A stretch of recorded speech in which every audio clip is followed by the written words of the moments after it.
இந்த கற்றாழை ஜூஸ் நம்ம எடுக்கும்போது அந்த உடல்ல நிறைய பேருக்கு ஆசிட் ரிஃப்ளக்ஸ் இருக்கும். உணவு சாப்பிடுவீங்க, எதிர்த்துட்டு வர மாதிரி இருக்கும்.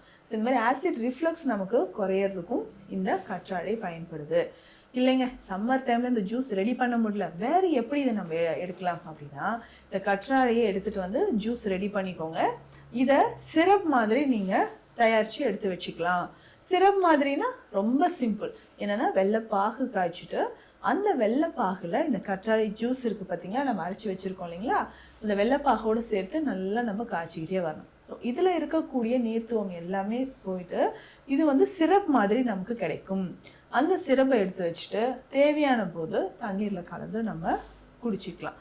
இப்போ சர்பத்லாம் நம்ம குடிக்கிறோம் இல்லைங்களா, அதே மாதிரி இதை நம்ம எடுத்து வச்சுட்டு ஒரு 2 ஸ்பூன் 3 ஸ்பூன் எடுத்து தண்ணீரில் போட்டு தேவையான போது அதை நம்ம ஜூஸ் மாதிரியும் குடிக்கலாம்.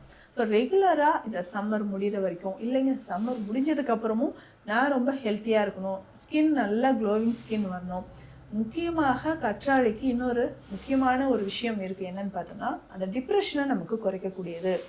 நம்ம உடல்ல இருக்கக்கூடிய அதிகமான டிப்ரெஷன் இருக்கு, ஸ்ட்ரெஸ் இருக்கு, நிறைய பேருக்கு ஆன்சைட்டி இருக்கும், எப்பவுமே உடல் சூடாகவே இருக்கு அப்படின்னு சொன்னீங்கன்னா இது தாராளமாக கற்றாழை ஜூஸை நான் சொன்ன மாதிரி குடிக்கலாம்.